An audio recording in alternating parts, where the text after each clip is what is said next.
Fala, meus amigos, aqui quem fala é Pedro Ícaro e esse é mais um episódio do Futevlog Cast, o nosso podcast sempre irá trazer pautas sobre o mundo do futebol de forma humorada e também com seriedade.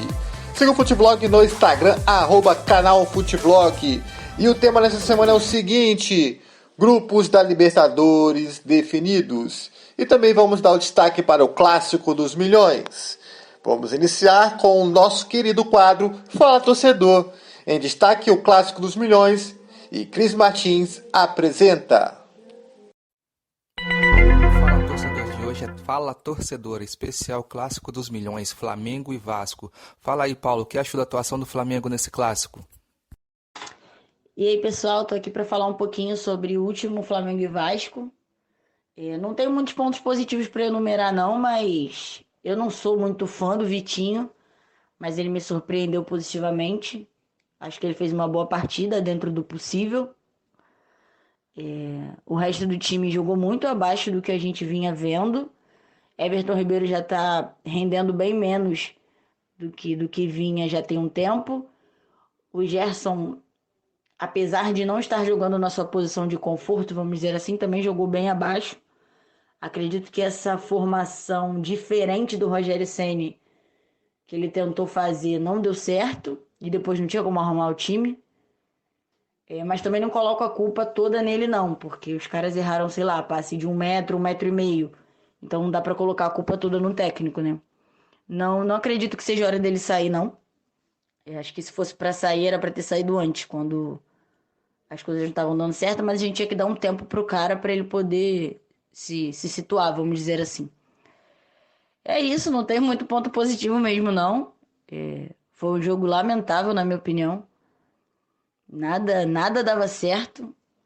Mas é isso aí, vamos continuar o campeonato e ver no que vai dar. Paula pro Futevlogcast. Após um longo jejum sem ganhar do rival, como será que tá a torcedora vascaína Tainá? Fala aí pra gente.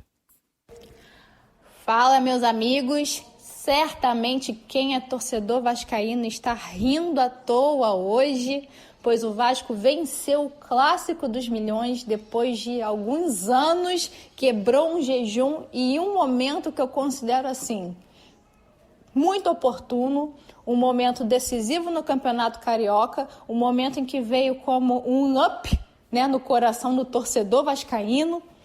E não é apenas o resultado que deixa, né, o nosso coração feliz, que mata a gente de orgulho, mas o rendimento do Vasco em campo. O Vasco deu nome, o Vasco apresentou técnica, o Vasco não errou tanto, e isso recupera a confiança do torcedor vascaíno, né?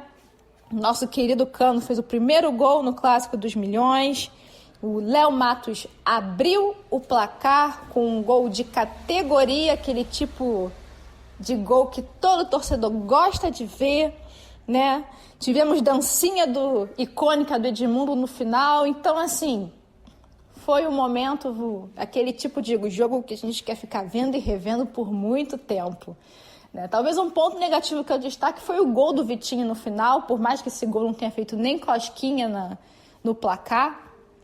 Mas eu sempre considero que é algo que é necessário prestar atenção, ficar de olho, porque são gols assim, né? São situações assim que às vezes em uma partida decisiva bota tudo a perder. Mas no geral, muito orgulho, feliz pelo Vasco e continue nessa direção, continue evoluindo, fique na humildade, sempre com técnica e disciplina. Valeu? Eu sou Tainá Oliveira, vascaína, diretamente para o Futevlogcast. Esse foi o Fala Torcedora especial Clássico dos Milhões. Eu sou Cris Martins para o Futevlogcast. Para iniciar nosso tema de hoje, falando dos grupos da Libertadores, vamos para os 2 primeiros grupos, com Felipe Quintanilha.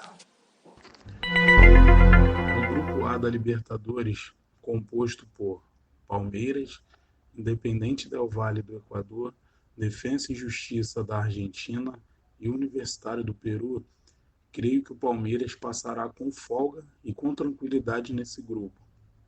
E o Independente Del Valle, creio também que passará na segunda colocação. Talvez haja uma briga pela segunda colocação com o Defensa e Justiça, e já o Universitário do Peru não passará de um saco de pancadas. Mesmo com a equipe alviverde perdendo a Recopa Sul-Americana para o Defensa e Justiça, não acredito que o clube argentino irá brigar por alguma coisa grande nesse grupo. Então, nesse cenário, surgem como francos favoritos Palmeiras e Independente Del Valle. No grupo B, composto por Internacional de Porto Alegre, Olímpia do Paraguai, Deportivo Táchira da Venezuela e Always Red da Bolívia, creio que a equipe colorada passará com tranquilidade e me atrevo a dizer que passará em primeiro com 18 pontos, pois os outros 3 adversários não metem medo. Em segundo lugar, acredito que passará o Olímpia do Paraguai. Já Deportivo Táchira e Always Red não brigarão por coisas grandes nesse grupo, a não ser ficar com a terceira vaga, que daria a esses clubes pequenos de Venezuela e Bolívia, respectivamente, uma vaga nesta edição da Copa Sul-Americana. O Internacional tem tudo para passar com folga nesse grupo e ser o melhor time da classificação geral. Dessa vez, Marcos Castro vem aí falando sobre os grupos C e D da Libertadores. O grupo C da Copa Libertadores 2021 tem Santos, Barcelona, Boca Juniors e The Strongest. Ao que tudo indica, os grandes protagonistas desse grupo vão ser o Santos e o Boca Juniors. E são duas equipes que têm histórico na competição. Jogos extremamente decisivos. 2 decisões do torneio, inclusive, com uma vitória para cada. E na temporada passada, o Santos eliminou o Boca nas semifinais. O Barcelona e o The Strongest são times que vão dar trabalho. A equipe equatoriana já ficou 2 vezes no quase. Foram vice-campeões em 1990 e em 98. O The Strongest tem a altitude de La Paz a seu favor nos jogos em casa. E isso pode fazer que os jogos fiquem bem mais difíceis para seus adversários. A equipe do Santos, novamente liderada pelo grande jogador Marinho, tem tudo para repetir uma boa competição. Ano passado fez jogos extremamente importantes, com um nível extremamente elevado de futebol. Se o Marinho e a equipe do Santos repetirem esse nível, o torcedor do Peixe vai sorrir demais nessa Libertadores. Já o grupo D tem Fluminense, River Plate, Independente Santa Fé e Júnior Barranquilla. O grande River Plate sempre entra em qualquer competição como um dos protagonistas e um dos favoritos. Na Libertadores não é diferente. Ele realmente é uma das equipes a ser batida na competição. O Independente Santa Fé tem na altitude de Bogotá uma das suas vantagens para os jogos em casa. No geral, o River é o grande favorito para avançar. E Fluminense, Santa Fé e Júnior Barranquilla vão brigar para ser o segundo. O Fluminense pode fazer uma boa competição e pode fazer realmente uma boa trajetória nessa Copa Libertadores 2021. Aqui é Marcos Castro para o Futevlog. Nuno Júnior vem aí! Dessa vez os destaques são os grupos E e F. Bom dia, boa tarde, boa noite, galera do Futevlogcast. Me chamo Nuno Júnior, sou um dos comentaristas do grupo e hoje vim falar da Libertadores da América, né, 2021, mais especificamente dos grupos E e F, dessa tão querida competição, né? O grupo E consiste em São Paulo e Racing como cabeça de chave, Sport Cristal do Peru e Rentistas do Uruguai, né? Acredito que São Paulo e Racing, pela história, pela tradição, pela elite, pelo futebol que joga, são os francos favoritos, um grupo que aparentemente o Sport Cristal e os Rentistas, 2 francos atiradores. São Paulo e Racing tem tudo para se classificar sem nenhuma dificuldade, na minha opinião. No grupo F, conta com o Nacional do Uruguai, Universidade Católica do Chile, Argentinos Júnior da Argentina e Atlético Nacional da Colômbia. Um grupo, no meu ver, muito mais difícil, muito mais disputado, porque os times se equivalem bem mais, né? Acho que o Nacional do Uruguai realmente como cabeça de chave, talvez um meio tom, talvez um tom acima dos outros, mas é um grupo que tudo pode acontecer. O time do Argentino Júnior é bastante forte quando joga na sua casa. A Universidade Católica tem experiência nessa competição e o Atlético Nacional já foi campeão dos principais times da Colômbia, time no qual eu acompanho bastante, sou fã. Então esse tende a ser o grupo F, no meu ponto de vista, dentre os dois tende a ser muito mais difícil do que o grupo E, devido às circunstâncias de cada time. Um abraço, galera do Futvlogcast. É isso aí, me chamo Nuno Júnior. Quem puder segue lá, @nunojunior.oficial. Tamo junto.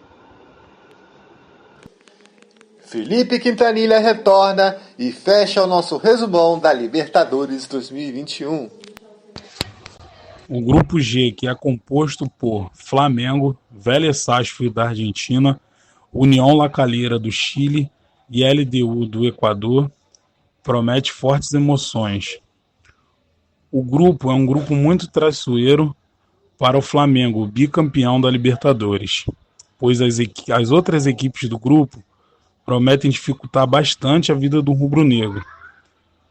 Acredito que o Flamengo se classificará em primeiro com certa tranquilidade, mas é bom encarar os jogos com seriedade e respeito aos adversários. Acredito que a segunda vaga ficará em disputa entre Vélez Sarsfield e LDU. O grupo não será fácil para o rubro-negro, porém, a equipe carioca tem todas as possibilidades de passar com tranquilidade nesse grupo. O grupo H, composto por Atlético Mineiro, La Guaira da Venezuela, América de Cali da Colômbia e Cerro Porteño do Paraguai, promete ter uma disputa bem equilibrada pela segunda posição, pois eu acredito que a equipe do Atlético Mineiro passará tranquila nesse grupo, até pelas contratações que foram feitas. A segunda vaga é que ficará numa disputa aberta. Creio que Cerro Porteño e América de Cali brigarão por essa segunda vaga. As duas equipes não têm feito boas campanhas nas últimas participações da Libertadores, mas nesse grupo devem brigar ferrenhamente pelo segundo lugar. O La Guaira tem tudo para ser o saco de pancadas do grupo, pois, como todos nós sabemos, o futebol venezuelano não tem lá muita tradição.